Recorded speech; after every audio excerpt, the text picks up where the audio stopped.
All right, so we're going to work on our mobility here in the standing straddle or standing wide-legged fold position. It's going to be helpful for our hip mobility, especially when we get into more of a seated straddle and seated pancake. This is a really nice and helpful drill. So I'm going to use the weights here first. So what I have with me is 2 5-pound weights, 2 balls, but you can just use whatever weight you have handy. It could be a dumbbell, a kettlebell, a plate if you have at the gym, or even just stack up a bunch of books, put them in a backpack, use it as weight. Anything that has some heaviness to it. So we're going to start in a wide-legged stance.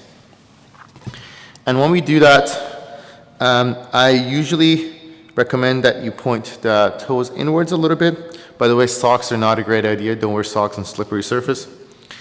But we want to think about this motion of folding from the hips as opposed to rounding the back. We want to fold from the hips. Hips go back, chest goes forward as we fold. And at some point you have to stop. This is for me where I have to stop, because otherwise I have to round my back, and I don't really want to do that just yet. I mostly want to think about hinging from the hips, chest lengthens forward, hips go back. So you can practice that a couple times. If you've done anything like yoga, this is a pose by itself. It's a wide-legged fold. And for now, we want to avoid bringing the hands to the floor because we want to keep this active.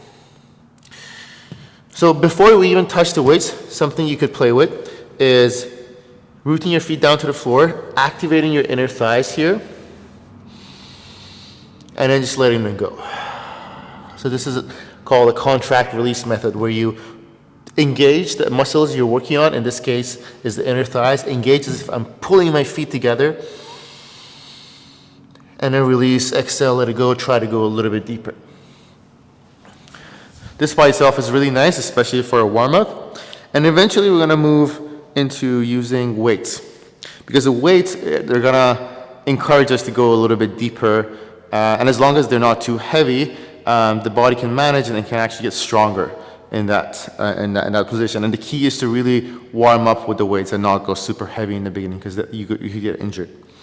So something around 5 to 10 pounds would be a good start, and again, you can gauge where you're at. So I'm going to bring him onto my chest, and same thing. I'm going to fold forward, the hips go back,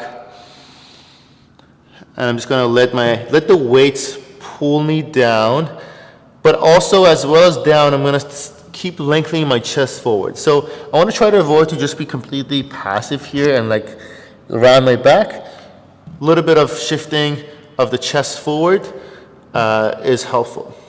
And then here we can do the same thing as the contract rest, where I imagine I'm pulling my feet together, engaging all the inner thighs, doing that for a few seconds. And on the exhale, this is really important, on the exhale, I'm going to let the weights pull me down more. And I'm going to keep doing that. Inhale and exhale. So the reason I have the blocks here, so I want to show you a concept of standing on an elevation. They don't need to be blocks like I have here. What's perfect is if you have access to the gym, you know those 2 boxes that people jump on, those are really nice. It gives you nice and high elevation. Because what we're going to do is stand on these elevations or elevated surfaces in a wide-legged stance. And you can kind of gauge how far you can go here. So when we stand on it, mine is not really that stable, but for demonstration purposes, I'm going to use it.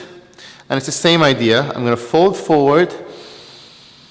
And the reason this is helpful is that I can actually let my arms relax and let the weight really pull me down. And this will actually allow me to stretch forward instead of just like keeping everything into my chest, I can like let the weights stretch me forward. So this actually, for me right now, is not perfect because my flexibility allows me to touch the ground. But if I was higher and further away from the ground, I could really relax, let the arms be straight, let the weights pull me down. So from here, then I could come back up the same way. And coming back up, it's kind of up to you. You could actively pull yourself up, especially if the weight is not too heavy. Or you can kind of like bend the knees a little bit, round your back and come up. That's a little bit softer for your spine. So again, folding here. And instead of just doing it in one set of this, I would recommend doing about 5 to 8 breaths here. So with every inhale, just lift up the chest a little bit. And then as you exhale, let the weight pull you a little bit deeper. Again, inhale. And let yourself go a little bit deeper. Really important to release during the exhales. And then after 5 to 8 reps, bring yourself back up and come down. That's all for today.